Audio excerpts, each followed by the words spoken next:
We never know where life will lead us or what may hinder us along the way. But while every day can feel like one big question mark, it doesn't have to. With the right insights, strategies, and solutions from Western and Southern Financial Group, together we can look ahead to leave the unknown behind. What's Pro Football Focus doing? Last week they had Brady. This week they got Brady. We're literally doing it differently from everybody else. As a matter of fact, moving forward from this point on, I will not make reference to PFF. Do you not understand that they are that way because you're Joe Flacco? And you just like to discredit things that people deserve credit for. That you can't possibly be expected to defend that. Talk about the game, Sam. So, who cares about what people think about us? Yeah, I like football season, all the things that go with it.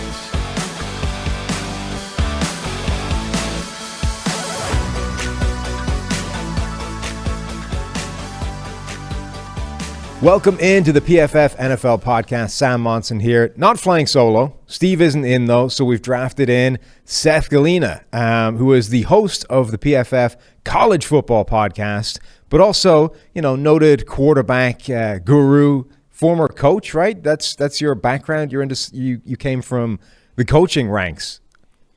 Yeah, I came from the coaching ranks. I played receiver in high school, and then I coached quarterback for 10 years. And now I'm playing quarterback in a flag football league, and it's not going very well. So I don't know if like noted quarterback guru is the right word, considering all the interceptions that I've been throwing this summer. Well, that's just research, right? You got to throw all the interceptions. You got to make the mistakes so you understand, where the pitfalls lie, and then you can coach people to not do that. Do as I say, not as I do. Well, it's like the Tua thing from like last month in like OTAs, right, when he threw like 1,000 interceptions in like one practice. And I used to tell the kids that all the time, like, hey, like I want you to throw interceptions now because you got to learn what the issues are. Unfortunately, my issue is that I'm throwing them in games. So yeah, we're losing, and it's not good. I mean, that was a story a couple of years ago with Patrick Mahomes, right? Like Mahomes in one preseason and one training camp was just throwing interceptions left, right, and center, and they were telling people, like, look, we are specifically trying to do this. We are pushing the boundaries. We are seeing where the limit is. Like, don't panic. This is intentional. This is like design. Panic if it happens in the regular season. And then obviously Mahomes goes out there and has like an MVP level season, looks like a savant, doesn't make mistakes anywhere, and suddenly, the preseason hysteria is silly. Yeah, and I think you just have to learn that way. Just throwing easy passes, just like going into practice and checking the ball down. Like I watch the Senior Bowl quarterbacks every year, and the thing that always bothers me is it's like they get like 3 hours of NFL coaching when they get to Mobile on like Monday afternoon, and then by Tuesday morning at practice, all they're doing is checking the ball down. And it's like, look, guys, like and I get it. Like I think they're trying to impress people who are going to be picking them and giving them lots of money. I understand that, but it's like, hey, let's see if you can like do stuff. Like let's see if you can make some difficult throws, and because that's what we need in today's NFL. I mean, it's not really a check down game anymore that maybe it was, between like 1995 and 2010 or whatever. So like I just look at that and I'm like, yeah, make all these mistakes in practice, like do all that stuff, figure out timing, figure out defenders' hip angles and their closing speed and all that stuff, and how you can manipulate them and do that in practice. Throw all the picks you want, and then by September you're good to go. Like Patrick Mahomes. I don't know if that's going to happen with Tua. Right. I don't think we're ready to say anything like that, but hopefully it does. But I do think it's a smart approach to take. Like Tua's biggest problem last year was a lack of aggression, a lack of big plays, a lack of actually attacking defenses. So if you're going to fix that, you might as well try and go all the way to the other extreme and then dial it back rather than just hope it materializes out of nowhere. So whether or not it works and he becomes Patrick Mahomes, I think it's the smart thing to be doing right now. You and I, so, we're in the content business now, right? PFF, we put out information, we put out analysis, we try and come up with some takes every now and again. And, the more declarative and the more takey the thing you have to say is, the better it performs, right? People like to read that kind of thing. That's why Stephen A. Smith's over there earning $8 million for talking crap. And Skip Bayless is, still a thing. So what I like is that you and I each have one massive reason to be beaten over the head with, right? For me, it was declaring Tom Brady no longer on the Mount Rushmore of quarterbacks about 6 years ago. And for you, it's Justin Herbert can't play. And you're now getting dragged by the Chargers. Like the official Chargers account drags that up every now and again and beats you over the head with it. So what I'm curious is, what did we screw up with Justin Herbert? Like where did that come from, and how do we miss that badly? I'm still trying to get royalty checks from the Chargers social media account because I think they owe me for all the content I've given them. You know what? I think I've talked about this before, but one of the issues that I have, and I think a lot of people have this, but I'm just like set in my ways, is the way I evaluate quarterbacks is like it's a lot of personal preference there. Yeah. Where it's, I grew up, I was like, I must have been like 18 years old when the Saints, my favorite team, signed Drew Brees. So you watch every Drew Brees game. That's the type of quarterback that you're looking for in your life, right? That's the guy. So when I see these tall, big arm quarterbacks who are making a lot of mistakes, not super accurate, which is by the end of Herbert's college career, that's kind of what he was. And I was like, I just don't want to see it again, because these guys often, most quarterbacks don't work out in the NFL. And it feels like, to me, these are the type of quarterbacks that really don't work out. They don't work out loudly, I would say. Like Osweiler and Paxton Lynch and all these guys. So I was like, I just don't, I'm not into it. I'm like really not into it. And I also just didn't feel like it was very good. And I think what's happened is like the arm talent is so A+. Yeah. That it's hard to ignore like the stuff that he can do kind of when his back's against the wall. We saw it last year when his like grade and EPA per play under pressure are so significantly better than like anyone else basically ever, because the arm can just get away with so much stuff. I think he threw the best throw that I saw last year, which is against Tampa Bay to like Guyton, I believe, when they were on like their own 20-yard line. And they told the slot receiver on one side, just run to the back corner of the end zone. Like from your own 20, just keep running. Don't even stop. Don't even look. Don't even have to even run a route. Just run in a straight line to the back corner of the opposite side of the field. And Herbert like gets it to him in stride. And like, I guess I just didn't realize that the arm was that talented. Yeah. And there's even one, I saw one where he's just throwing like a check down, but he's falling backwards under pressure, and the arm is still able to get the ball, in stride to his receiver just on a check down. But like that's stuff that you don't see from like, I don't know, a guy that I would have liked, like Josh Rosen. That really surprised me with Herbert is when he started playing in the NFL, his arm to me looked immediately better. Maybe it's just a product of, sometimes that happens. Like there's weird instances where guys just by changing uniform somehow look different in terms of size or shape. And it's like, what is going on there? Like Herbert's arm looked better in the NFL than it ever did at college, even though, everyone acknowledged, hey, this is a guy who's got the physical tools. He's got a big arm. It was like, yeah, he's got a big arm, but he's not in the Josh Allen, Patrick Mahomes kind of conversation. And as a rookie, he kind of was like maybe not right there with those two, but like the very next step, like he was right behind those guys.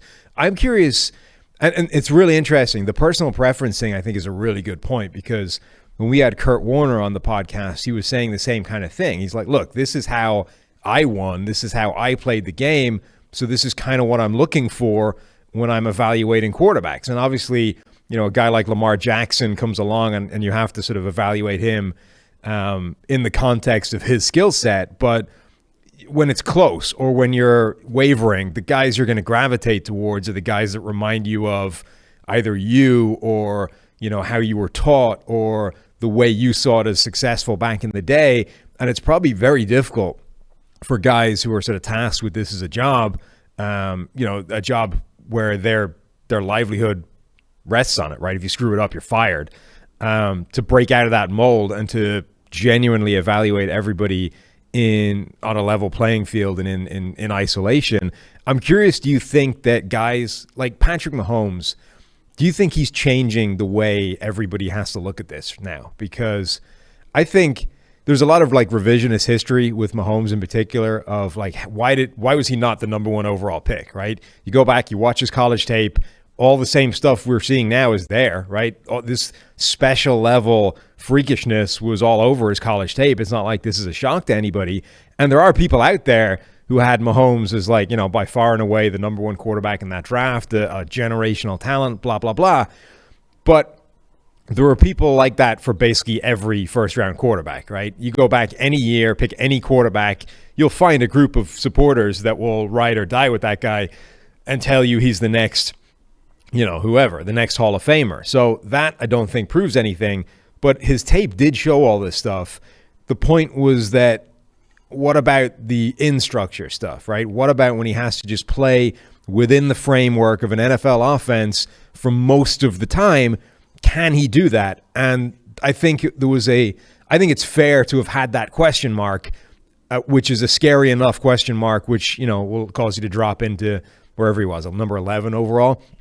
But do you think now that because he panned out and because Josh Allen has now panned out, there's a trend now of if all you cared about was quarterback tools, you'd have a pretty good record in recent years.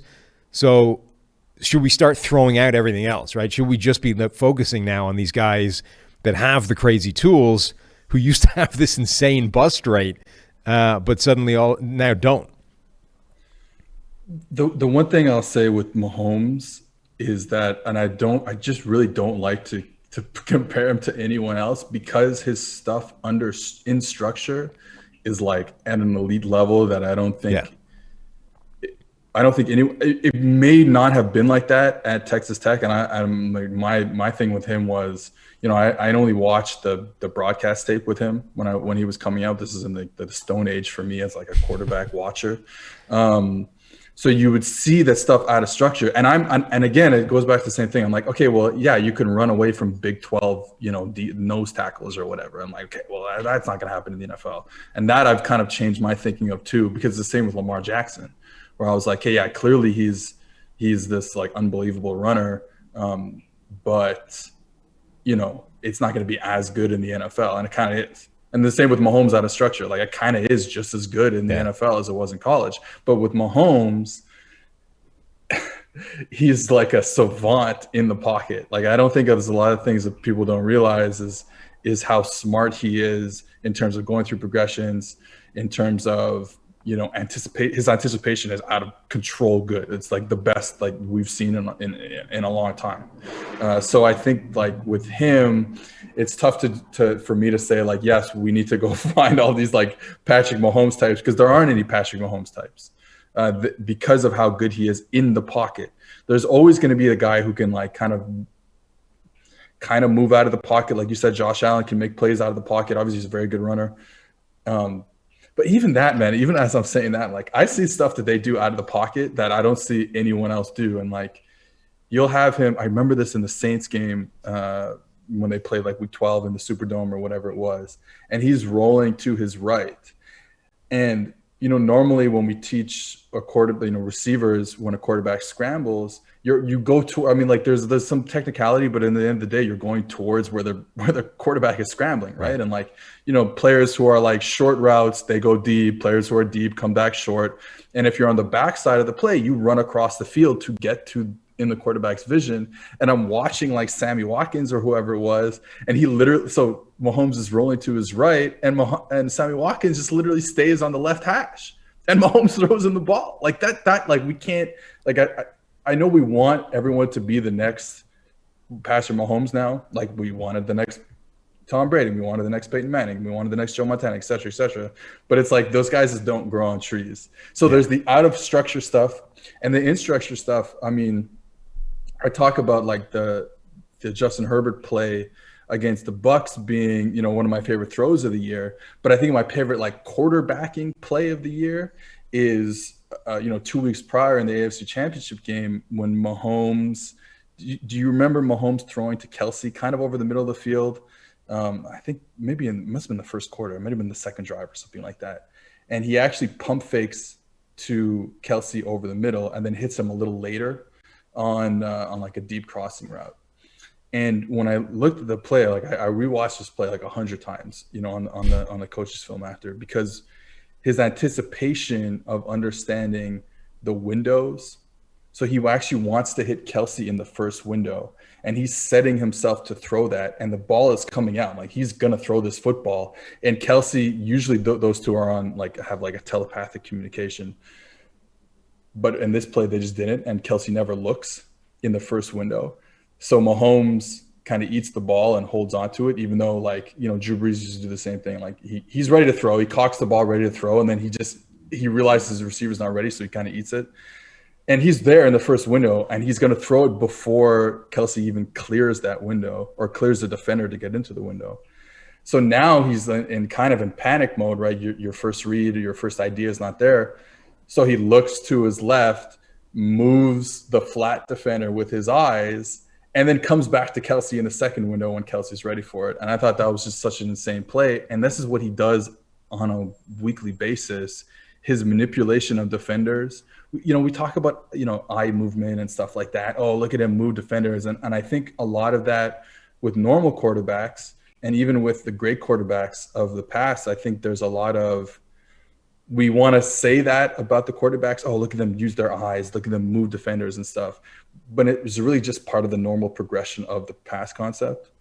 And it kind of looks like that. And it's not saying they're not great plays or whatever. But with Mahomes, he is literally like staring in an opposite direction, knowing he's coming back to another spot on the field. You see that a lot where he'll on the short yardage plays, or I'll say routes that break inwards. Usually with quarterbacks, when you have routes that break inwards, you're reading the play inside out. This is kind of a general idea. It's not always the case.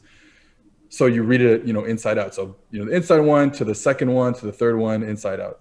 And with Mahomes, you'll see him take the snap and stare directly to an outside route, even though he knows he's going to come back to the inside run. So he's kind of breaking the structure that we teach quarterbacks to play in.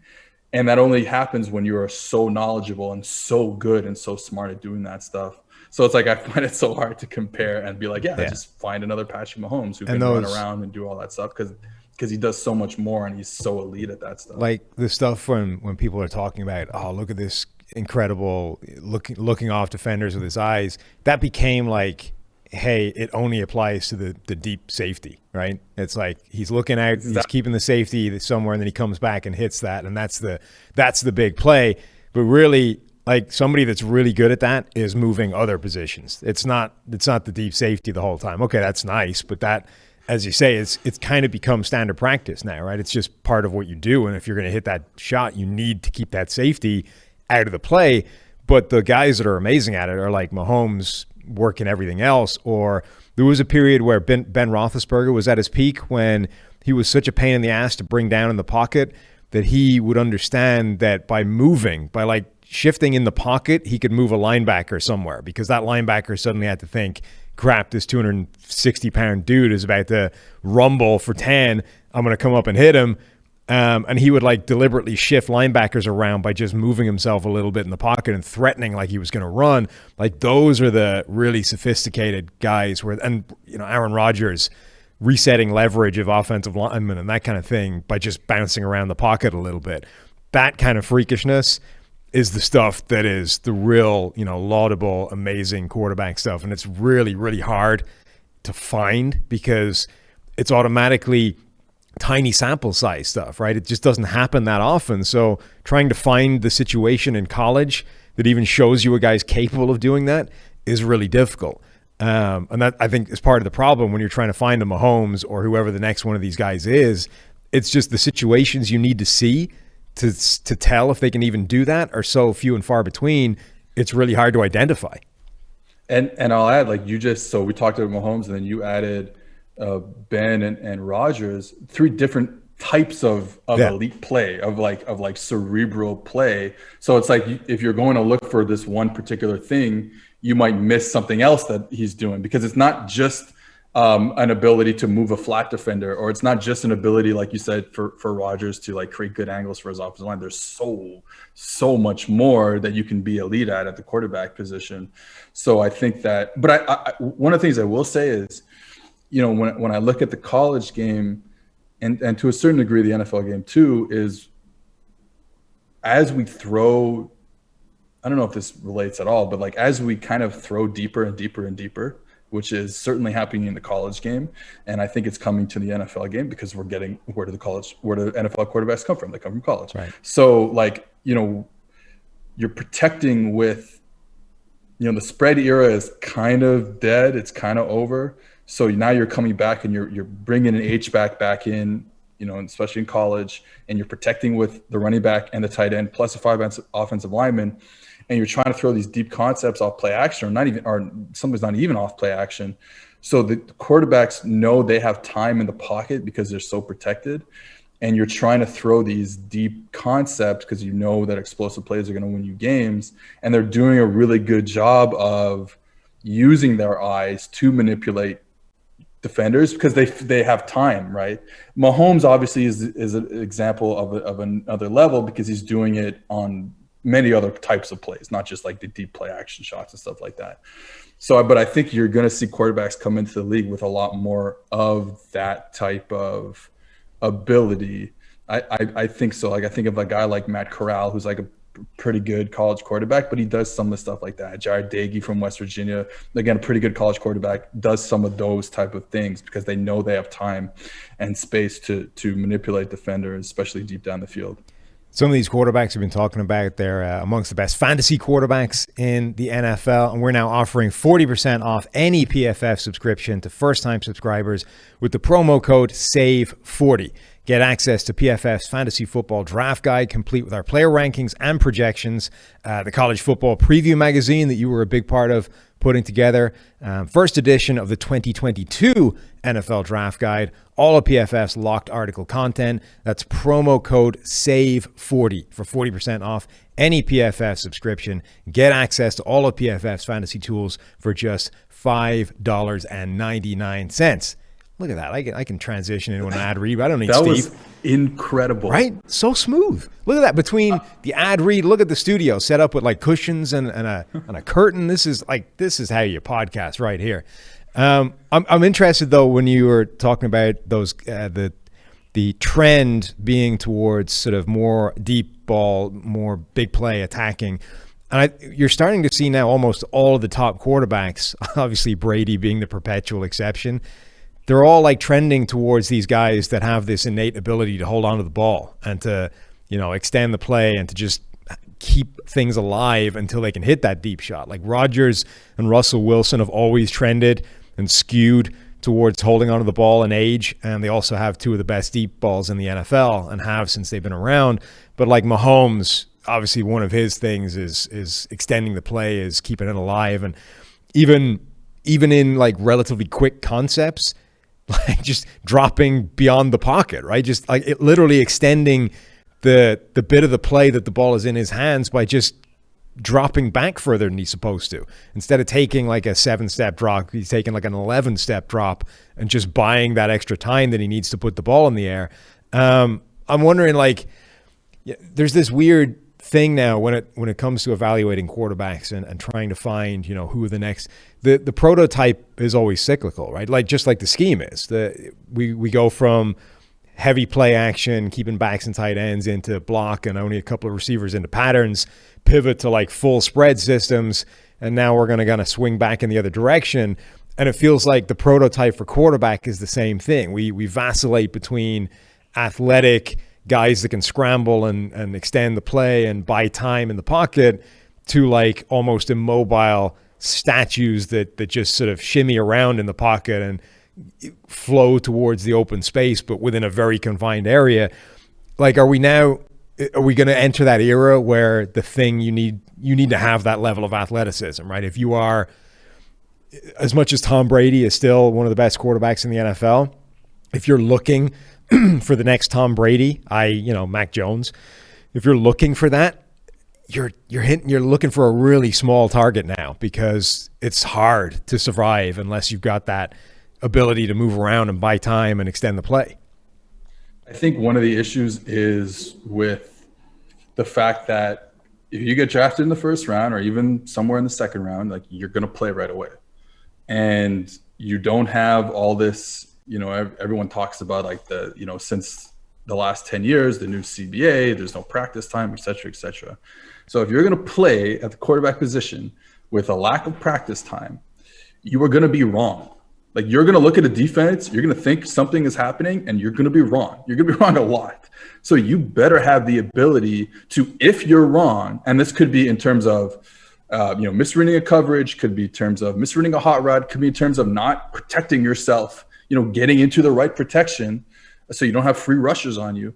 So any one of those things that you're going to be wrong about. So if you're wrong, you better have the athleticism to make a play, because it's going to happen. And the Mac Jones is a great example. Like, he never, in a sense, was never wrong at Alabama, right? Because they would protect with a lot of people, kind of like what I was talking about before. And Sarkisian did a great job of protecting and then allowing his receivers to get down the field on these deep play action crossers, like crazy stuff that he was doing there. So I think Mac Jones is a great example of where we're going to see, like, well, he probably might not play this year, right? Because I think Cam Newton is a better quarterback there. I think that's probably true. So, but you need the ability to get outside the pocket and make a play when it's not there for you until you learn how to play in the NFL. And that takes a lot of time, obviously. I've been playing quarterback in my Division 5 Montreal, Quebec, Canada flag football league for like 5 years now, and I still don't get it. So playing the NFL must be really, really hard. You need this type of ability to make plays outside of structure, just because, like I said, you're gonna be wrong. You also. You need that ability as well to be able to make snap decisions and change your mind in a heartbeat without screwing it up. And I've talked about this idea a few times on the podcast, and it's such a kind of ethereal concept that I'm struggling to even name it, but I think it is the key to all quarterback play. Like, everybody tries to find a smart quarterback, right? And even not even just a smart quarterback, but like a football smart quarterback. So you start off with the Wonderlic test, and you just want to find out if the guy's an idiot or not. And then you move on to get him on the chalkboard and let's see if he knows football or not. But really what you're trying to find out is when the shit hits the fan and when you screw it up and, like you said, you misread something and everything has changed and suddenly you now have half a second to figure out plan B. What happens, right? And that, I think, is a completely different part of the brain to all of those other things. And there are guys out there that are amazing at the first two who never have a shot at the third. And then there are guys the opposite, right? There are guys that aren't even smart, but somehow are like a savant when it comes to option 3. When things go wrong, those guys, it's just innate. They just have this ability to know what plan B should be and react and not screw it up every time. And it crosses sports, right? Things happen in different, like soccer, I think, is a good example of where this is obvious. There are certain players in soccer where no amount of pressuring them causes problems. Like like Andrea Pirlo is the guy that always got this, the Italian maestro, who a lot of people would never understand why he was good, because when you watch him play, all he's doing is giving a 5-yard pass 100 times a game. You're like, how hard is that to do? But the point is, he's doing that, and it's always going to the right guy. And even when people are harrying him and trying to make him make mistakes, never happens. He's always able to just turn, give it to this guy, turn and evade the pressure. In the NFL, for quarterbacks, it's the same kind of thing. It's like when the pressure comes on, the ability you want is to find those guys where it doesn't cause problems, and they're able to make those snap decisions and snap adjustments and know when they should run, when they should buy time for a pass, when they should just get rid of it, all those kinds of things. And I don't think that anybody yet has figured out how to isolate that and how to actually find that trait, which is the one that everybody's looking for. I'll add one of my favorite guys to watch in the same idea that you're talking about is Sergio Busquets. Yeah, like same idea. Just can't get the ball off him, right? And he's always just, and it's not like these unbelievable passes all the time. Obviously, both him and Pirlo and all those guys can make these crazy passes, but it's just like, you know, keeping in rhythm, even though you're being hassled in whatever way. I think another thing that people don't talk about is like accuracy after, like when your feet aren't set. So what I mean by that is what's going to end up happening is there are going to be plays where, you know, you're reading, something high to low and it's not there. And now the pocket is collapsing and you still have to be able to make an accurate throw, even if it's just to a check down. And that is something that is really hard to do because we teach quarterbacks in these like perfect environments all the time, where it's like, all right, take your drop back, set your feet for, you know, the post route, and then reset them for the dig or whatever. And, you know, yeah, that's great when you don't have anyone around you, but all of a sudden people are coming around you and you're trying to move in the pocket and create space for yourself. Your feet are not always going to be in the right position. And, you know, Breeze was so good. It sucks to talk about him in the past tense now. Breeze was so good at always setting his feet to the target, but most guys aren't like that. I mean, that's such a hard thing to do. I mean, we do drills and drills and drills on that stuff.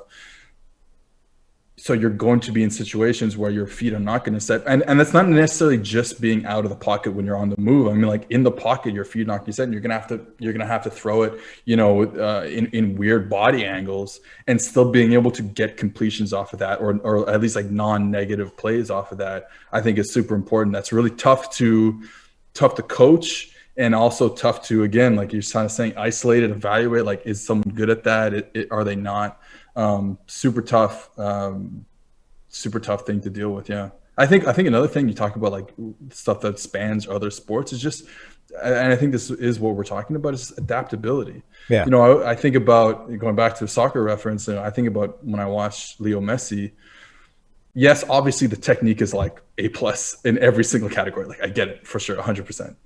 But his ability to adapt when he thinks something is about to happen and it doesn't happen the way he's still able to, again, the technique, being able to hold the ball like it's Velcro to his foot obviously helps, but like just being able to adapt and not, like, your brain doesn't malfunction when that happens. Because I know that because that's me, right? When I play sports. That's exactly what it is. It's adaptability, but within like a really short time scale, right? Because the thing that separates those guys from regular humans is when things change and it breaks down and you have to change your plan, most people seize up. Whereas those guys, they don't. For whatever reason, I don't know if like time passes more slowly for them mentally, but whatever it is, when that changes, they don't lock up. They're able to just, well, okay, if this changed, then the pathway is different. I just go to plan B. And what's weird is that like, so you think it's just these like freak level athletes like Messi and, you know, Pirlo and Patrick Mahomes and like all these guys that are wizards at this, but like you see those people at lower levels as well, and they're always really annoying because like you can't fluster them. I used to play, like, just pick up soccer with a guy that was like that. Like, he wasn't better than anybody else, but he had this trait where he was never pressured, right? No matter how much you harried him, he didn't have that lock up and panic thing. Whereas like I'm the exact opposite. Like if plan A goes the way it's supposed to, I'm okay. If I have to change and I have to go to plan B, it's like a complete seize. It ceases to function and I can't adapt on the fly. And I think Dan Marino is one of the best examples of this ever, because, you know, I don't want to call Dan Marino a moron, but he's not amongst the smartest quarterbacks you're ever going to find, right? He's not Ryan Fitzpatrick. He didn't go to Harvard. He's not, I don't know what his Wonderlic was, but it wasn't 50 or whatever. And even like, you know, when people would ask Dan Marino to explain break down a play, what went down here, and he would just be like, I just hit Mark. Like, what do you want from me? He was open. I threw it to him. Whatever it was, he had that ability to just know how it worked and to figure it out and adjust and adapt and blah, blah, blah. but he wasn't like this the X's and O's savant. Like, and then the opposite of that is like a Kirk Cousins, right? Who, when you listen to Kirk Cousins explain plays and break down things, my the guy dude is Kirk smart Cousins. as hell, Yeah. but every now and again, like, he just seizes and presses the wrong button and like kneels instead of spiking it or whatever, like the reverse, right? Like, Kirk Cousins has those are two ends of the spectrum. There's the guy that just has it innately and yet can't really necessarily tell you why, and there's the dude that can tell you why all day long, but the second like it changes in front of him, he locks up a little bit. They said that Wayne Gretzky was like the worst coach that's ever lived. Yeah, I think and a lot we're of talking guys about like like the that. greatest hockey player of all time, you know. And you know, he coached, I think it was a few years with like Arizona, and like the reports came after, like, he doesn't know anything. And it's like, yeah, because he didn't know what the hell he was doing either. On the ice. He was just a savant. He Right, just Michael got Jordan's it. another one, right? Just doesn't understand why people around him can't be better. Yeah, so like, yeah, that's Marino is funny. I grew up a little after Marino, like watching him obviously during his peak in the 80s and stuff. So what I do now, I'm such a loser.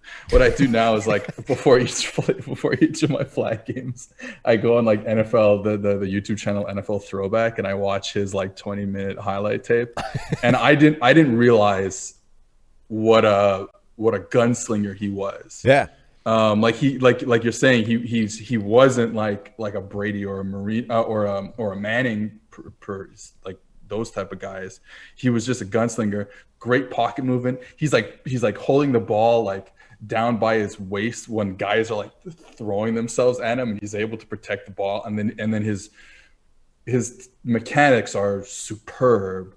I think it's really cool. I mean, we don't have to get into a whole mechanics discussion, but I think it's really interesting when you go back and watch some of the older and Marino being like let's say Marino and before, when you go watch those guys who are at the top of the quarterback profession, they're all doing stuff technically that we coach now, and we didn't coach back in the day. They just kind of got it right from however they were brought up and however they got their technique. But it's all stuff that we coach now. And it's interesting, like, oh, of course this guy was a great quarterback, because without even realizing it, he was creating great, hip chest disassociation and great torque and all that stuff, blah, blah, blah. And so I was like going back and watching those guys because they're doing stuff far kind of the same way. But like Marino, top in terms of techniques, didn't even realize it. Probably never got coached in a good technical environment his whole life, but was still able to create just an unbelievable amount of force and torque to throw the football. There's some story somewhere, I forget what it was exactly, but like, Marino goes down as like one of the fastest releases ever. Like his release is so compact and quick, and the motion, and it's like it's put up there as like, hey, this is the goal. This is what you're trying to achieve with your throwing motion. This is the gold standard. And like, there's a story on how he did it. Like back when like his dad used to coach him in high school or something. And he just basically spent like an entire summer one year, basically just trying to make this motion as short as humanly possible, right? Just to eliminate all possible wasted motion until that was how he threw the ball. And then that became like this gold standard of, NFL throwing mechanics. And it is interesting that those guys that just did it, that became like what you coach, right? Because Favre, Marino, these are two of the best throwers of the football of all time. Let's break down what they're doing mechanically and let's emulate it. Another point I want to make with that, have you seen Brad Johnson, his like Twitter videos? Some of them, yeah. I saw him do like some freaky basketball tricks. Right. Also, he's like the most jacked, like old, goofy looking white guy I've ever seen in my life. Here's like, go and whoever's listening to this, go find the Brad Johnson videos. He's throwing a football, he's throwing a basketball, whatever. Go look at how big his hands are. Yeah. And it's like, All oh those yeah, guys of course are you like made that. it to the NFL, because that's like you're a kind of a freak athlete in that sense. And it's always funny to think about like even guys like Brad Johnson. I mean, yeah, okay, this Super Bowl, whatever, but like we won't go down in history as like one of the greatest quarterbacks of all time. But like you need, even to just get into the NFL, you need something that is on another level. I make this point about receivers all the time, right? Like I played receiver and then moved to defensive back in the Irish League, and like, so I get the idea that whatever, mental coaching and all that kind of stuff, and self-belief and visualization, all that kind of stuff, I suspect I was terrible at that, because I never had particularly good confidence in my own hands, and yet by the standard of people around me, I could catch, right? But it always irritated me that I would drop passes every now and again, and I found it a lot easier to catch balls that weren't intended for me than ones that were, right? So you go to corner and suddenly nobody's throwing at you, but you can catch the ball, so it's way easier. But part of it is like, I have pretty small hands. Like Larry Fitzgerald's hands are literally like twice the size of mine in terms of like catch radius. That dude should never drop a pass. Like his statistic of like more tackles in his life than drops in the NFL, he should be like that. The dude has like dish plates for hands. That like just the amount of surface area you're aiming for when a pass comes towards Larry Fitzgerald is insane. Like and almost all these guys are like that. Like Brett Favre, if you look at a close-up of him holding a football, like his little finger is like almost at the end of the ball. It's like the ball fits in his hand. It's ridiculous. Yeah, and like that is such a big deal. Like I have to use these like, plastic, fake footballs when I throw. And I see other guys, like even in the flag football league that I play in, and remember I'm in Canada, so our balls are even bigger, and they're using those balls. And I just can't use them. Like I can't. And honestly, that's really why I have to blame my parents why I'm not playing in the NFL. Right. That's it. That's the reason. That's exactly it. PFF is partnered with Symbol. That's SIMBULL, the stock market for sports that allows you to trade sports teams like stocks and earn cash payouts when your teams win. Symbol has blended sports and the stock market to offer you a new way to invest in and profit off your favorite teams. The MLB is in full swing for the rest of the summer, allowing you to earn daily cash payouts, and NFL free agency is still theoretically going on. So whoever lands a top-of-the-market player will be sure to see their team stock rise. Use promo code PFF and deposit $10 at symbol.app/PFF to earn a free PFF annual subscription. Insane value. That's promo code PFF with a $10 deposit at symbol.app/PFF to earn a free annual subscription. That was the first one was a 10 on 10. That was like a 7 on 10. Yeah, no, it wasn't as good. There wasn't a neat enough transition, so I went in with it, right? And I was like, look, the ad read is due. I don't have a neat transition, so I'm just going to jump in, and that'll be the transition. There's no neat segue. Sometimes you just have to play like this is the thing, right? Sometimes you just have to play it as it lies. It wasn't great, but I rolled with it. I want to pivot into this Matthew Stafford stuff right now. The hype for Matthew Stafford appears to be getting just insane. Uncontrollable. It's uncontrollable. And it's not like this is 100% new. It isn't just Matthew Stafford plus Sean McVay equals, party time. There's always been this group of Matthew Stafford supporters that don't care that he's never actually played at this superstar all-pro level, that just see cannon for an arm, freaky sidearm ability, toughness, durability, fourth quarter comebacks, all the things you want to see in a quarterback, and just say the difference between him and Mahomes is the Lions, right? And I'm prepared to roll with that as a concept. And now that he's with Sean McVay, we're going to change that. Like, that's the difference right there. So, ergo, he is Patrick Mahomes until proven otherwise. Look, you watch Stafford and you're like, this is the best quarterback I've ever seen.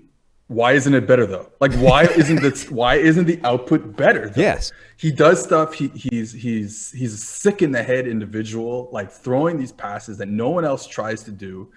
And you're like, you love it. You love watching it. Like you said, all that intangible stuff, like toughness and durability and the fourth quarter comebacks and all that great stuff. It is amazing to watch. He's super fun because he tries all sorts of ludicrous passes.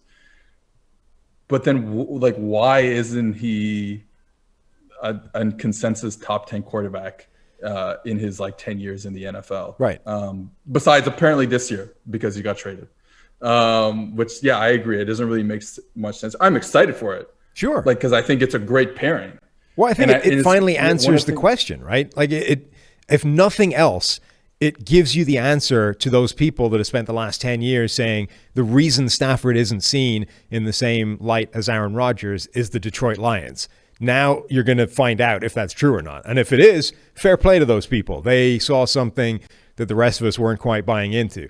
But if it isn't, if Matthew Stafford remains inconsistent and not always the Matthew Stafford that you see in glimpses, then you need to come up with something else and figure out why he hasn't been at this level. Like, I think Stafford is this great advertisement for like PFF grades, which is, look, if the way your mind works in terms of like a highlight reel, right, tossing out the kind of gray area in between and just remembering the good and the bad, you would easily think that Matthew Stafford is right up there with Aaron Rodgers, but clearly he isn't, right? Like, even just box score numbers, it's not like he's been bereft of receiving weapons. The dude had Megatron for half of his life. Yeah, exactly. Like, he's had good pass protection most of his career. Okay, hasn't had a great run game, but we're learning more and more how inconsequential that is to like quarterback play. He hasn't had a good defense, which is almost entirely irrelevant to quarterback play.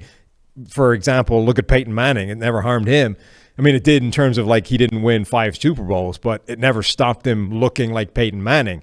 So, like, but your PFF grade is you're grading every single one of these plays, and you get the totality of it. You don't get like the potential or the sum of the sort of flashy plays. You get what he did for the entire. And every time you do that for Stafford, he ends up below where you think he should be. And I mean, that's not like a coincidence, or it's not a break in the system. It's we are counting the things that you're tossing out as they don't really matter.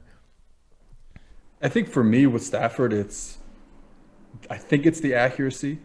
I think this down to down accuracy, it's just not good because I don't think he makes bad decisions.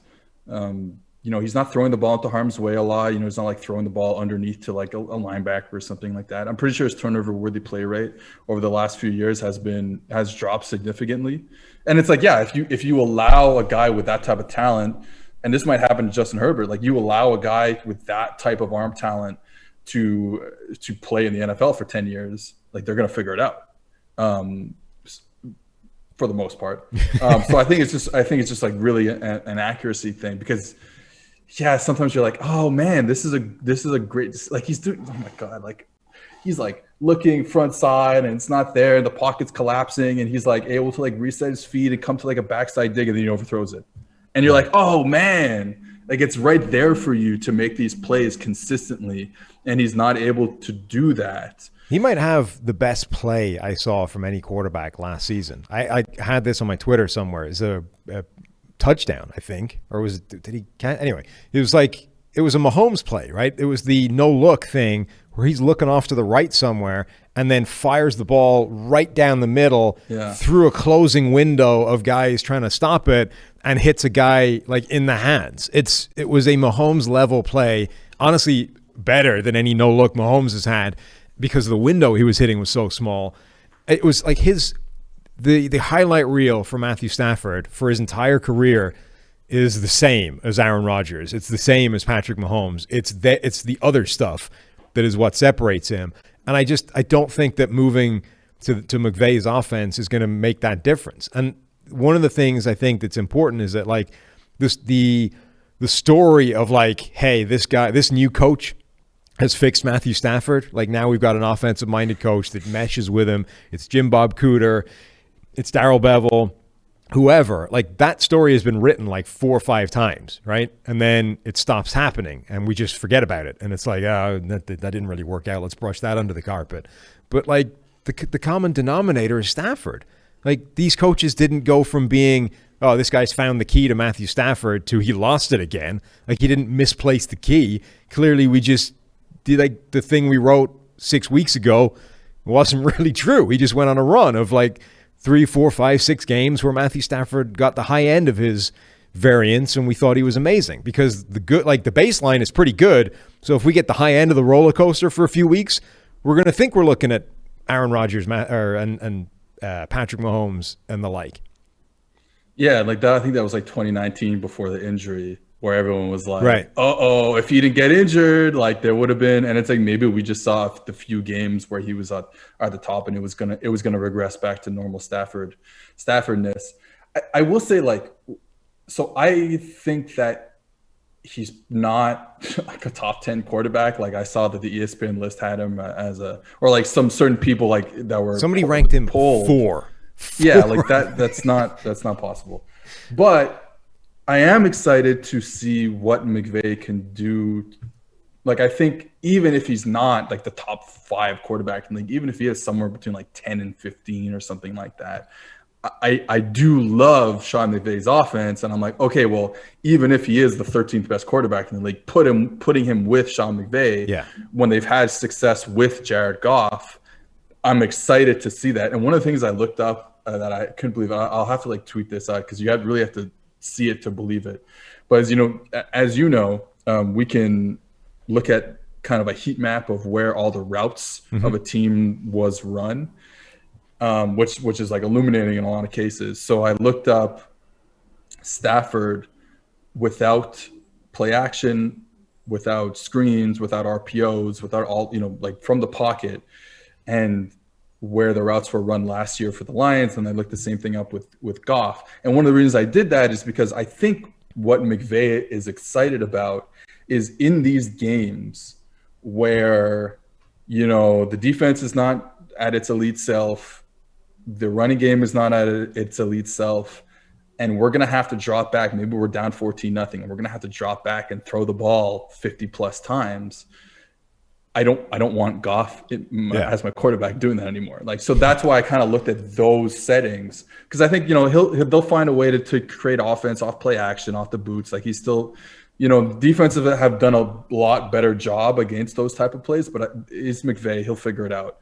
But what you really want to see is like when it's not like handed to the quarterback, like can he make better decisions than what Goff can. So when you look at like these plays without play action, without screens, etc., what you see is the Lions last year under Darrell Bevell throwing and putting routes all over the field because that's what Stafford can do. And when you look at Goff, you're looking at 5 yards and in. Like it's like everything is short, and everything is, and besides that, it's like a quick speed out. You get an off corner, you throw a speed out, whatever. Everyone can do that.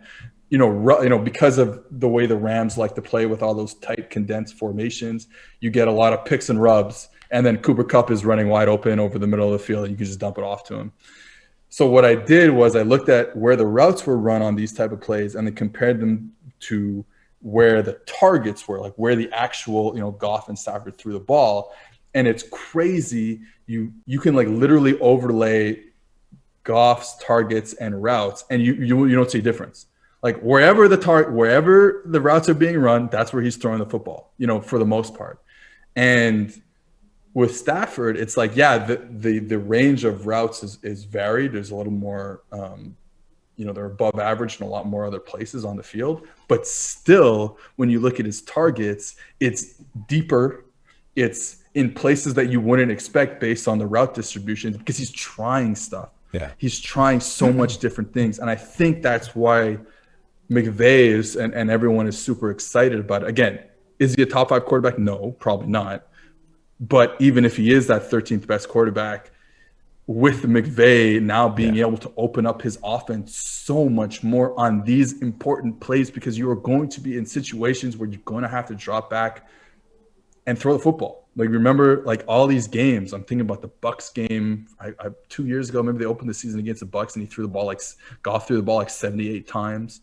There's these few games throughout the years where Goff has had to be a quarterback and he hasn't been able to pull it off.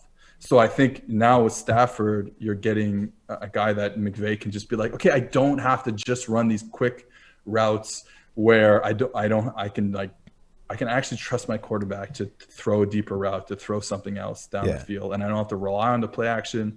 I don't have to rely on everything else. I don't have to be perfect in my play calling. I can just get a quarterback who's going to like take some load off my shoulders. I think that's why people are are excited about the situation, Yeah. but I think we have to realize that the situation is not the same as ranking the individual quarterback as a top 5 player. There's definitely reason to be excited about him in that offense. And actually, I'm significantly more excited at the prospect of like what Stafford can do for that offense than I am with what that offense can do with Stafford. Now, you didn't love the last one, but check this out, right? What the combination of Stafford and McVay's offense really could be producing this monster number in terms of quarterback, could be producing one of the top fantasy quarterbacks in the NFL next season. And if you like fantasy football and you like playing for money, you need to check out Underdog Fantasy. Underdog's got everything, including season-long and playoff best ball. Best ball is a season-long game where you draft a team like you normally do, but that's it. There's no in-season roster management.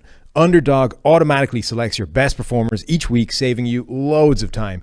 Go to Underdog Fantasy and deposit $10 using promo code PFF and get a free PFF Edge annual subscription. That's promo code PFF. Draft now at Underdog Fantasy. Now, come on, that's a 10. That's again, like right? 12 on 10. 12, perfect. There we go. You See? one-upped yourself. It's all right, good. just sometimes sometimes it gets teed up and you get the perfect transition. That's all I'm saying. This is exactly the point I was making earlier, right? When things go badly, I don't have the transition. I don't have plan B. But when it's in sync, when it's working fine, I can ding one right out of the park. It's perfect. I'm curious though, sticking with this McVay thing for a while, because what do you think has gone wrong with that offense over the last couple of years? And do you think that Stafford, with those extra tools that he brings, with the extra clubs in his bag that Goff doesn't have, can that go all the way to like offsetting what's gone wrong, right? It doesn't feel like McVay's done a great job of evolving that offense. Like once teams started to figure out where the weak points are, and once teams started to figure out what to attack to at least slow it down, and then figure out if you can win.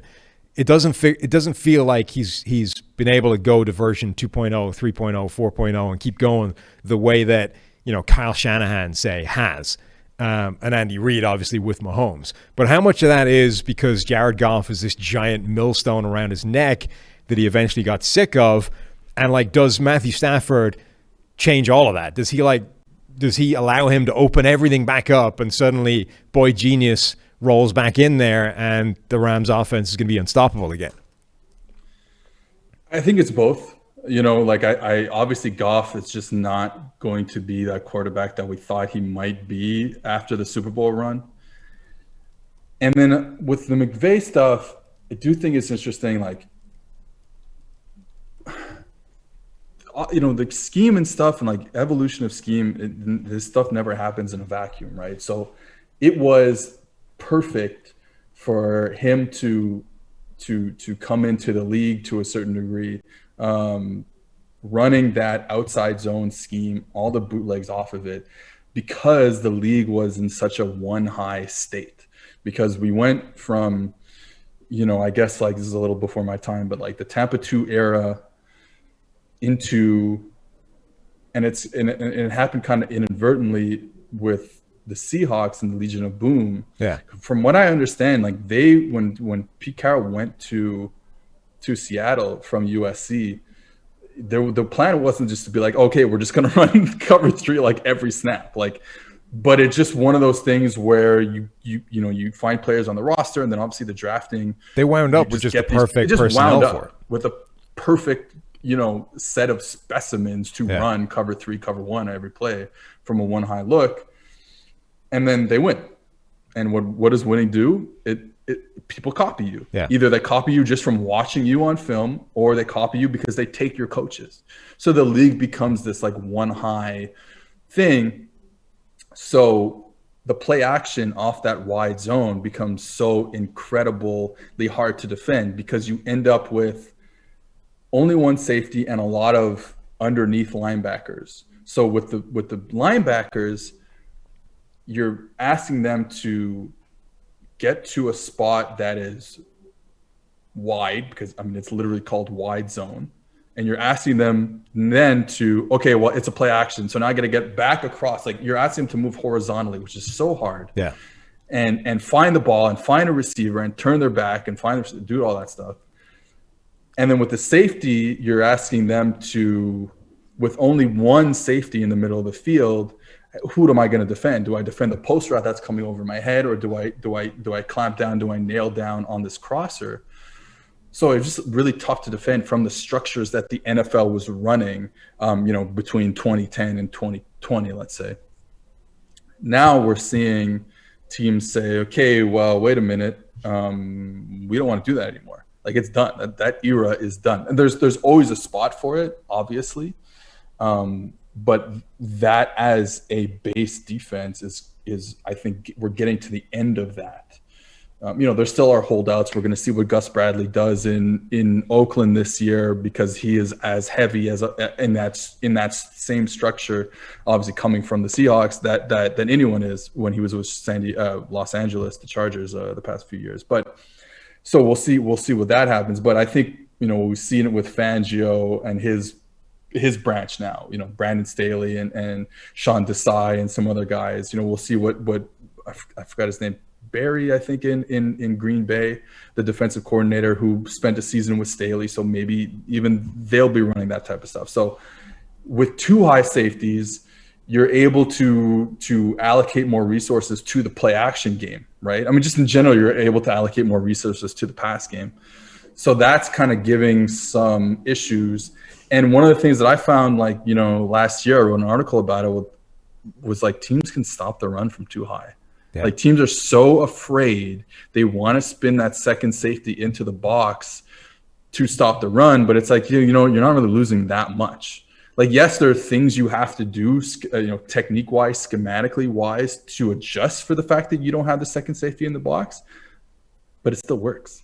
Like people are so afraid of it, but it's like, and yeah, like, you don't have the numbers advantage that you're used to, but you're still stopping the run because it's hard to run the football. Yeah, and part of it is it's just hard to run the football. Part of it is because NFL offenses in 2021 aren't built the way they were in 2003, right? So stopping the run is no longer having to contend with Lorenzo Neal and Mike Allstott in the hole, right? You're not having to shut down almost 600 pounds of A-train coming up the middle. Like, you're dealing with just a running back. You just need to fill the gaps and then take down a running back that's like 210 pounds.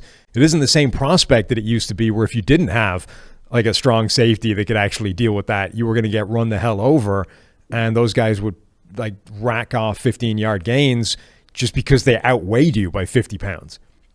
And when you look at defensive line and defensive line technique, I know we always talk about what Belichick did when he got the job in New England, and he was able to go and find, everyone was playing, I guess, a 4-down. I don't remember the story exactly, but everyone was running a 4-down, kind of like what everyone runs, like an over and under front, whatever. And then he's able to go and find these hidden value gems to run a 3-4. Right. And within that 3-4, you talk about these nose tackles and these big defensive ends who are playing inside, able to control defensive linemen. Able to control offensive linemen. Just hold them up and look for the play and whatever, make a play. And I think what you see now, so that's what we'd call two gapping. Yeah. Right? Being able to either put your body in one gap but actually play another gap, or just literally be in between two gaps and play both of them. And what's changed is, and like you said, and because there's no more these huge fullbacks on the field and these huge monster guards on the field, what's happened is teams are still playing as we go back to a 3-4 look, which I think is happening, that coincides with the rise of 2 high safeties and sometimes 3 high safeties. What's happening is defensive linemen are getting smaller. We're still playing a 2-gap system, but it's teams some people call it, Brandon Staley calls it, a gap and a half. Yeah.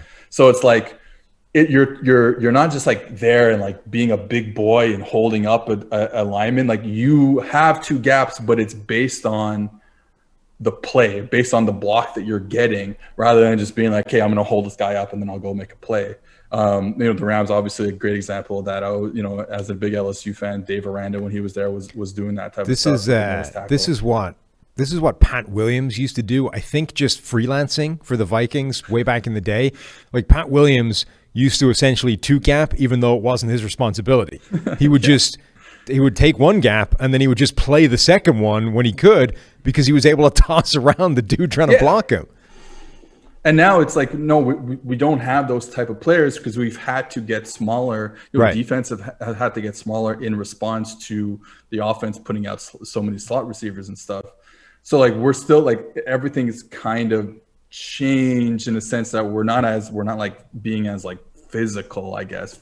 Physical is probably not the right word, but we're trying to do it in like craftier ways and like controlling a few gaps with less people in craftier ways, and we're still getting the job done against the run. Again, like going back to this, what I started talking about, it's like even though we're doing all these interesting stuff to make up for the fact that we don't have another safety in the box, we're still able to get the job done. NFL defenses are still able to get the job done. And honestly, like my thing with running the football is like, I love the running game. I think it's fascinating to look at as like a puzzle and stuff like that. But at the end of the day, like you're putting a lot of bodies next to each other, and eventually someone's going to bust, someone's going to make a good play. And that's why I think it's hard to run the football. It's like, you're putting a lot of bodies next to each other. So anyways, yeah, that getting back to McVay, which is like the everyone started doing his thing. It's not really his thing, but everyone started running that outside zone, wide zone offense. Shanahan and him coming off the, Kyle Shanahan and Sean McVay coming off the Mike Shanahan kind of tree. And, Kubiak still getting jobs and running that offense in Minnesota. And then Stefanski coming from that and going to the Browns, stuff like that. So everyone's like, hey, wait a minute. Like we can deal with this offense in better ways, playing from a too high safety structure, because we can still stop the run. But now the play action game, which is really what's killing us. Like the running game, it's funny. You go look at like, we can do this because we have this all charted. But like if you go look at when the Browns or the Rams or the Vikings or the 49ers or the Titans run outside zone, their like efficiency on those plays is in the negative. But when they call play action off that concept, it's plus, a million, right? They're just killing teams off of that. So teams are realizing like, hey, wait a minute, the run is not killing us. It's all the action off the run that's doing damage. So going to a too high safety structure is giving these type of teams a little more issues. And then you multiply that by the quarterback they had there with the Rams, and it leads to them being a pretty bad offense last year. And like, man, he went to John Wolford last year in the playoffs or like the end of the season, because he was like, dude, I need something else here. Yeah. I need a guy who can make plays with his legs. And I believe that he started drawing up those like quarterback design runs that he could do with Wolford that he couldn't do with Goff. And he was like, this is the future that I need if I don't have an elite quarterback. Now, obviously, he can go and trade for an elite quarterback. Well, elite. I mean, we just had this discussion, but trade for a better quarterback and kind of live in the same world that he was in with Goff, but just be better at it. I think. John Wolford has like, talk about just such a bad break. That dude was legitimately going to get a shot to win that starting job in the playoffs, and goes down hurt after like 15 plays or whatever it is. Jared Goff comes in, like, then case closed. But like, I mean, it didn't quite work out this way for Taylor Heineke, but same kind of thing, right? That dude comes in, plays incredibly, and at the very minimum, he's going to get a shot at some point this year, right? They're gonna bench Fitzpatrick at some point and throw Heineke out there and see how he does, and he'll have a shot. Wolford could have won that job in the space of a couple of games, and injury took it away from him. That sucks for him. And I do wonder if in that timeline, if that happens, where Wolford gets maybe even before the play, like it would have been just like 1 or 2 games, but let's say he had gotten like 3-4 games before that for whatever reason in this alternate timeline, do they even feel like, and he plays okay, do they even feel the need to go and get Stafford because they have this guy that I really believe, McVay looks at and says, I can design an offense, a modern offense. Yeah. I can use that quarterback in the run game and we'll get it done. And then they don't go out and trade for Stafford, which is like at the end of the day, it's probably a better move than having John Wolford as a quarterback. But yeah, he was a good quarterback at Wake Forest. Like he's a baller. Yeah. But I think obviously Stafford probably, even in this alternate timeline, still probably better. But yeah, I think like McVay realized that he couldn't keep running this offense, but he didn't have a choice because of the quarterback he had. So you have to throw these, like I said before, these like straight dropbacks. He had to just call these like follow slants and pick rubs and speed outs because he can do anything else. He had to rely on the play action where he's like, okay, well now I can do so much more things with Stafford, or I can do so much more things in the running game with Walford. Like he was already leaning towards getting away from what he was doing. And I think you'll see that this year. I hope they don't go away from all the play action, but I would imagine you'll see a lot less play action this year than you have. It's a big year for McVay to show that he's got that step, that he has this extra layer of the offense that he wasn't able to show the last couple of years, which is why it started falling behind NFL defenses. And now with a quarterback that in theory can do all this stuff, we can put it all back in there, and I'm going to leapfrog and be ahead of the game again the way Kyle Shanahan is. There's one more offense that I think is interesting to talk about, and it's the Arizona Cardinals, right? Because Kingsbury comes in, and right away we're like, what he's planning on running like full air raid in the NFL. Like we're going to see this insane, the most collegey of college offenses. We're going to see what that looks like in the NFL. It's going to be all 10 personnel. It's going to be 4 wide receivers. It's going to look crazy. And then that lasted about 4 or 5 weeks. And he realized very quickly that, like, all right, there are elements of this offense that are going to stay, but the offense can't work the way it worked in the Big 12 in the NFL. And he's facing the same kind of thing, which is, I've seen reports that, like, Kyler Murray has finally mastered this offense and blah, blah. It's like, I mean, forget Kyler Murray. Like, has Kingsbury even mastered this offense yet? Because, like, that guy's still finding his way in terms of what this looks like in the NFL. Like it's not an air raid offense anymore. It is like an NFL air raid. It is whatever like hybrid of the two have come together. And like, is he finished evolving this system to what it's going to be?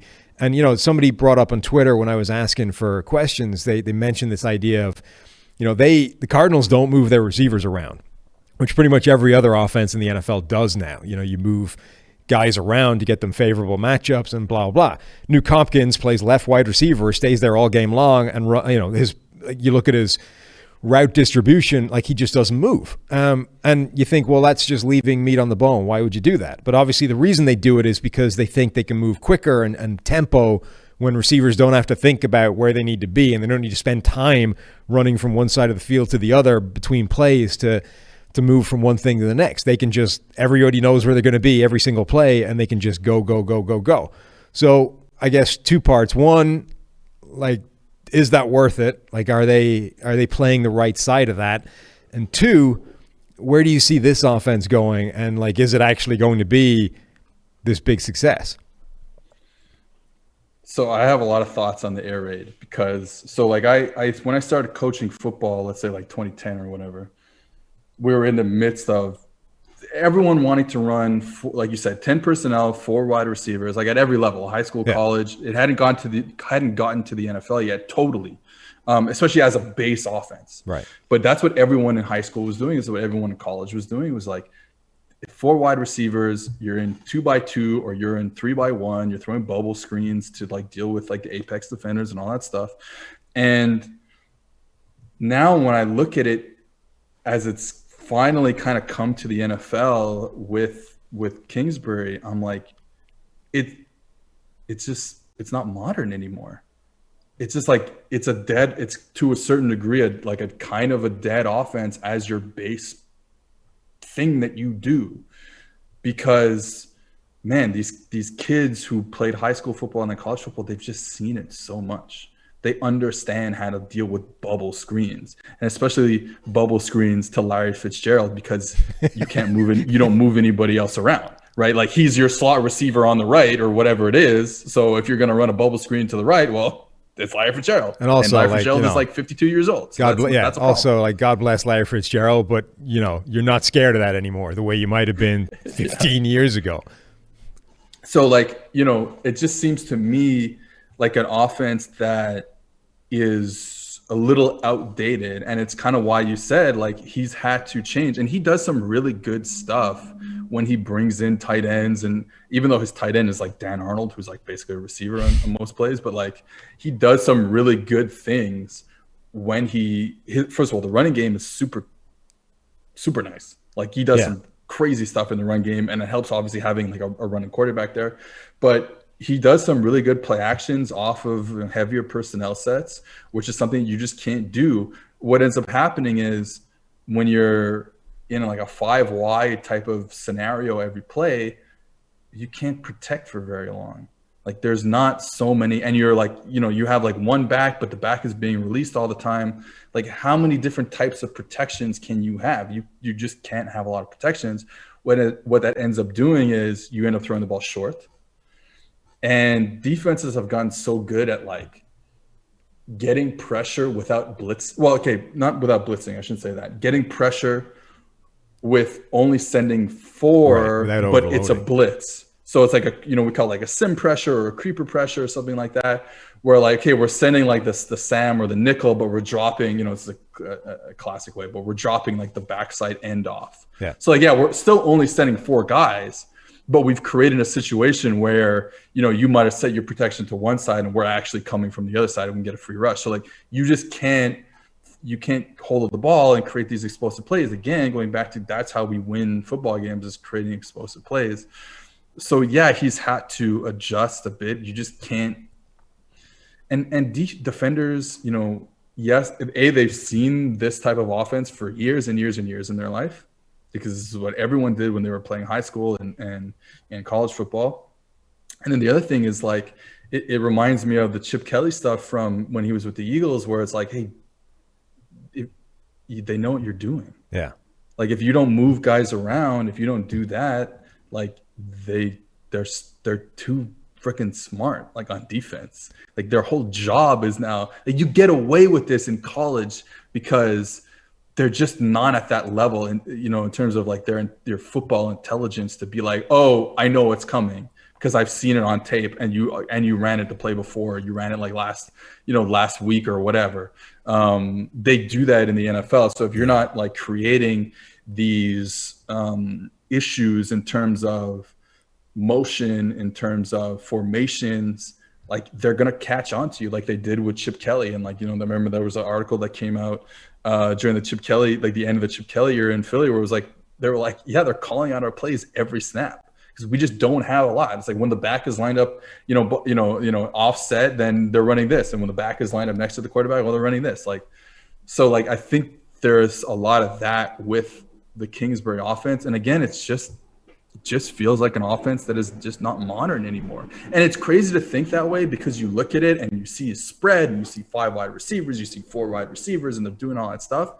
And it's like, it takes me a second to be like, oh, wait a minute, this offense that I grew up with, coaching wise, it's just not modern anymore. And when you look at college football, man, Larry Fedora at Baylor last year, Baylor hires Dave Aranda. He brings in Larry Fedora as his offensive coordinator, an air raid guy, 1 year. They were awful last year on offense. He's out already 1 year. They bring in the BYU offensive coordinator.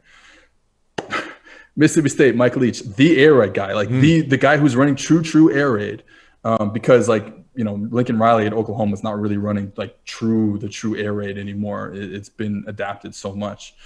Mike Leach, their offense is like one of the worst offenses you've ever seen in your entire life. And certainly personnel and offensive line play has a lot to do with that, but they were like horrible last year. I will say like Nevada under Matt Mumme was very good running true air raid stuff too. But it's like when you look at these colleges, they're not doing that anymore. They're coming back with an H-back. They're coming back with protecting with 7 guys.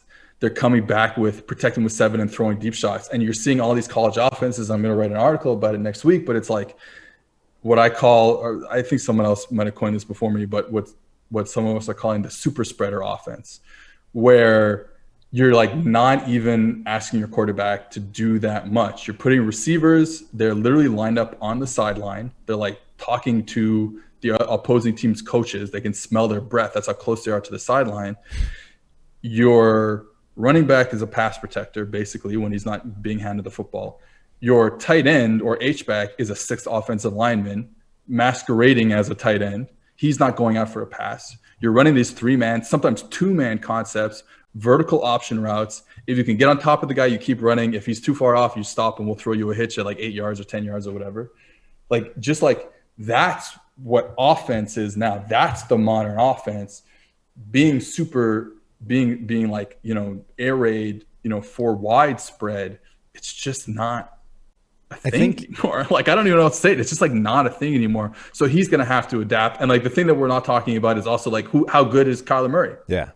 I don't know. I think one of the biggest issues with that is the NFL in particular is too good, and the SEC and stuff as well. But like the highest levels are, you can't run an offense anymore that is predicated off, we'll just take what the defense is going to give us, because the defense isn't going to give you enough to have a good offense anymore. They're too good. And they're too smart. They've seen everything. It's not going to work. So you need an offense that at the very minimum challenges defenses enough that it causes some breakdowns and some big plays and, confuses them. Because if you just let them, you can't out execute the defense anymore because they're just too good at it. Like, you could run, the true air raid up in the Pac-12 with Washington and run a million slants all day. And, when they take away the slant, go to something else. You can't do that in the NFL. They're too good. You don't have enough efficiency to be able to get that functional in the NFL to the point where you can survive. And I think that is what this is. So this idea of, we eschew the idea of moving a receiver around because we can run quickly. It doesn't matter. It's not good enough, right? The moving around a receiver is way more important than having that extra little bit of tempo, because the defense just isn't affected by that enough. Yeah, and the funny thing with you talking about the Pac-12 when Leaf was at Washington State, it's like Washington State. I'm not trying to shit on like the Pac-12 defensive coordinators or anything, but like when he would go and play Washington in the Apple Cup, all they would do was rush 3 and drop 8 in zone. Right. And they couldn't do anything. And this is like 4 years in a row they would do this as their game plan. Couldn't do anything. And then he would start the season again and these Pac-12 defenses and the out-of-conference games, and they would rush 4 and they would give him space, and they would play zone because not a lot of teams can play man in college, and they would give him all his quarterback space to find these routes, or they would blitz with 5. I remember like Arizona a couple of years ago would blitz with 5, and he would just, I think it was Gordon at that time, would just like pick them apart, or Luke Falk, whatever. And it's like, well, why aren't you guys just like looking up? Like, you guys, all you guys in the Pac-12 with PFF Ultimate, man, like just like I do, like go look up what's giving the air raid problems. And then he goes to the SEC, and game 1, it still kills me. Game 1, Bo Pelini and LSU are playing man coverage and blitzing, and they're getting picked apart because he's like, yeah, that's what the offense is designed for. Like, we can do this all day, mesh all day, no problem. After that game, I don't remember who they had after that. I think it might have been Arkansas.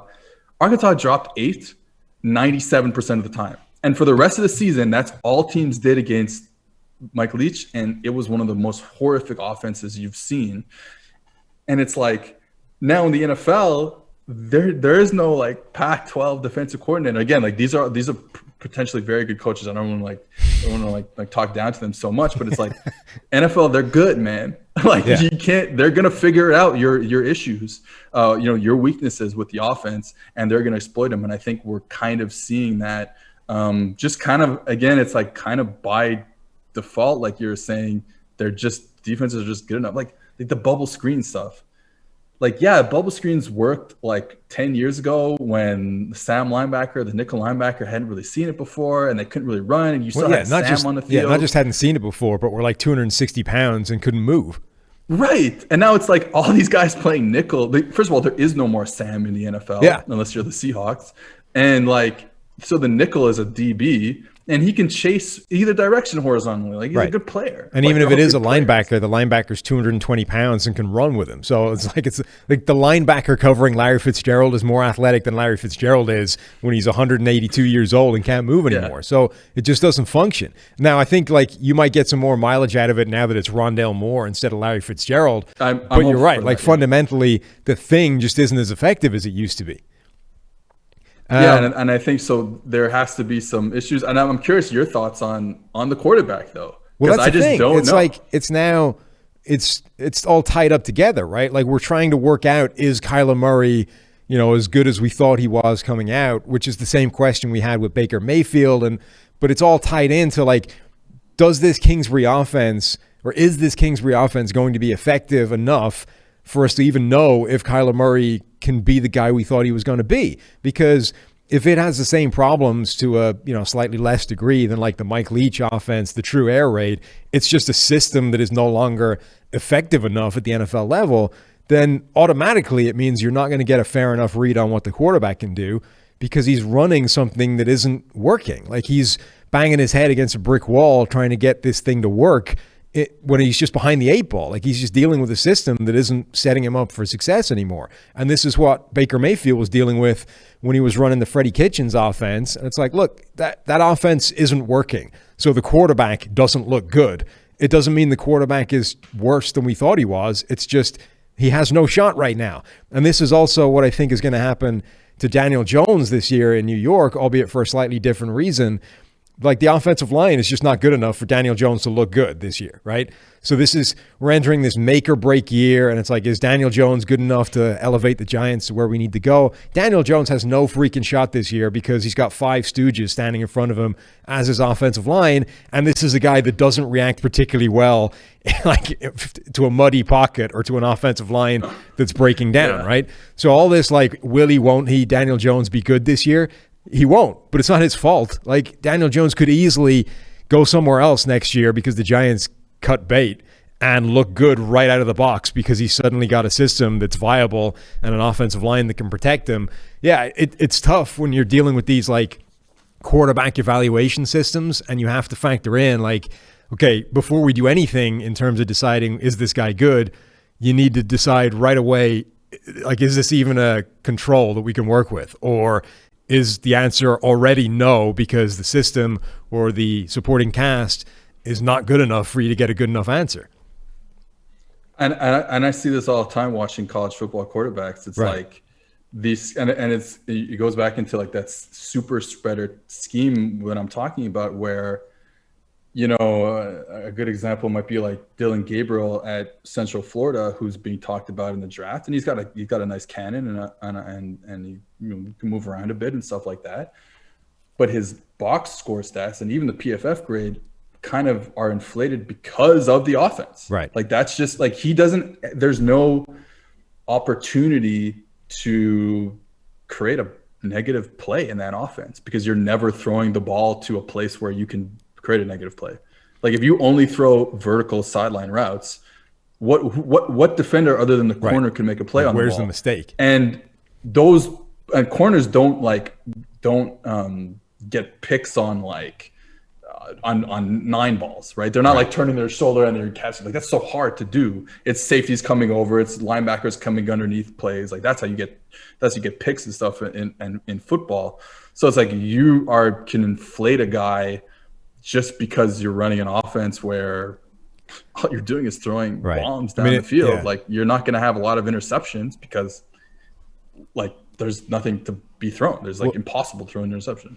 It's one of the biggest elements in like evaluating college quarterbacks. It's why we can screw up on Justin Herbert, or why you're not sure on Patrick Mahomes and all these things, because it works both ways, right? You're going to have quarterbacks like that where they're massively inflated and they're set up to look great. And now it's, well, what happens when that doesn't happen? And this is part of the Zach Wilson thing, right? It's like Zach Wilson was set up to look phenomenal last year, but what happens when that isn't the case anymore, which is what we're going to find out this year. And then the reverse, right? Josh Allen at Wyoming, or Daniel Jones at Duke. It's like, well, the supporting cast is garbage. The offense isn't great. Like if this was the NFL, we would be looking at that the same as the Kyler Murray thing, which is, I don't know if this offense is good enough or if the things around him are good enough for us to get a fair evaluation of this guy. But when it's draft quarterbacks, like that's all you got. This is the thing, right? This is what's on tape. Now you need to figure out how much of it is him, how much of it is the system, how much of it is the supporting cast, and try and isolate the quarterback from those things and project him into something else, which is stupidly hard to do. It's almost impossible, which is, again, why, as much as, PFF has added a layer of data to all this, but it's why the same thing is true, that quarterback evaluation is still a freaking nightmare, because as much as you want to, you can't 100% isolate the quarterback from the things around him. There's no way of stripping out the things that impact the quarterback. And I think you do get a better job of it done in the NFL, where there's more of a homogenous nature to scheme. But of course, like you said, like with the Giants, it's like, well, if you play behind like whatever they're playing behind, Daniel Jones is playing behind, like that's going to be a problem too. And with college, like the vastness of the different types of schemes are crazy. Yeah. So it's very hard to evaluate quarterbacks like that. They're all coming from such tremendously different types of offenses, and Daniel Jones is a great example. Here's another offense that's probably outdated is David Cutcliffe's Duke offense, like running, like he's quarterback whisperer. I get it, but like it just feels like a little outdated to go empty every play. Like, I'm sorry, it's just a little outdated to go empty every play in college football when you don't have Joe Burrow, basically. Yeah. So like, yeah, I think so that's why I think for a lot of us, Daniel Jones has kind of turned out to be, I'm not saying he's an elite player, but he's definitely been better than I think a lot of us thought he was going to be. 100%. Like I don't want to speak for you, but I can assume you didn't think he was good enough to be the 15th pick or whatever. Six. He went sixth. Went sixth? Yeah. Six overall. I'm thinking about Haskins. Yeah. So like I don't think anyone thought he was going to be the 6th overall pick, and he certainly hasn't played like a 6th overall pick, but I think still better than I think a lot of people would have thought. Definitely. Like I'm like at the other end of the scale than I was pre-draft with Daniel Jones, which is pre-draft I was lower on him than most people, and now I'm busy writing about how he's underrated and actually better than people are giving him credit for. Only again, like you're probably not going to see that this year, because I don't think the offensive line is going to give him any shot to look good. So even though they've added Kenny Golladay and they've got good receiving weapons, I just don't think he has the platform to actually be any good in 2021. And I'm not a huge fan of what Jason Garrett did last year. Obviously they can evolve and be better, but I didn't, again, and it was kind of like the same thing at Duke, where you're running all this empty stuff. And one of the problems with Daniel, when you're going to go empty and run quick game, which is what Jason Garrett has done his whole life, coming from West Coast offense, he's kind of an older coordinator. So this is what he knows. It's like, yeah, all that stuff looks great when Sean Payton and Drew Brees do it together. But when Daniel Jones is in there and he's not as accurate as Drew Brees, it's like, what is the point of throwing all these slants and quick game and blah, blah, blah, if he's going to put it behind receivers all the time? You're not gaining that you're not maximizing what you're doing there, like Drew Brees has been able to do his whole life, because he's super accurate and he's not making mistakes. There's no payoff. There's not enough payoff to all the quick game that the Giants are running, because Jones is just not good enough. Now, maybe he will be eventually. Maybe, a few more years in the league, he'll figure it out. Whereas with Brees, it's like, yeah, there is payoff for it, because we're never wrong. Like, there's no negative plays. We don't take sacks. We get the ball off. We're always in a manageable down and distance for Drew Brees. Like, Brees can be in like a 3rd and 4 that most other quarterbacks can't be, but you're putting Daniel Jones in a position where he's going to probably be in those 3rd and 4s and stuff like that. And it's tough for him because he's a young quarterback and he doesn't have the accuracy that Brees has. So yeah, with him, it's double, because it's scheme and personnel. Like you said, the receiving crew should be better this year for sure, but the offensive line is a problem, and Garrett, I think, is a problem. Seth, this was an awesome chat. Thanks for coming on. Steve, I believe, is back Monday. He is still digging up all baseball crap from Massachusetts for me to wear in. I think we set that date for the 29th. The 29th of July, I think, is 2 weeks today, is going to be Sam dressing up like minor league Steve baseball day. So I think that's our plan. But I think he's back on Monday, whether it's remote or in studio. I can't remember what his schedule is. But Seth Galina, co-host of the PFF College Football Podcast. You do that with Deontay Lee right now. New full-timer at PFF. Yeah. We're interviewing Dustin Crum, the quarterback from Kent State, this afternoon. So I believe by the time you're listening to this, you will be able to listen to me interview all of our millions and millions of listeners, as Steve likes to say. Go grab the PFF College Football Podcast to hear more Seth and Deontay talk scheme, talk quarterbacks, talk college football. There's some really good stuff there. We will be back, as I said, on Monday. Send us an email. Let us know if you liked Seth or if you hated Seth. Let us know that too. But also, continue to give us ideas. Continue to give us charity ideas. We're still rolling with that stuff as well. NFL Podcast at PFF.com is the email. We read all of them, even if we don't reply to all of them. We really appreciate the content you guys are giving us, the feedback you guys are giving us, and just generally for you guys listening. So thanks for listening. We will talk to you again on Monday. Take it easy.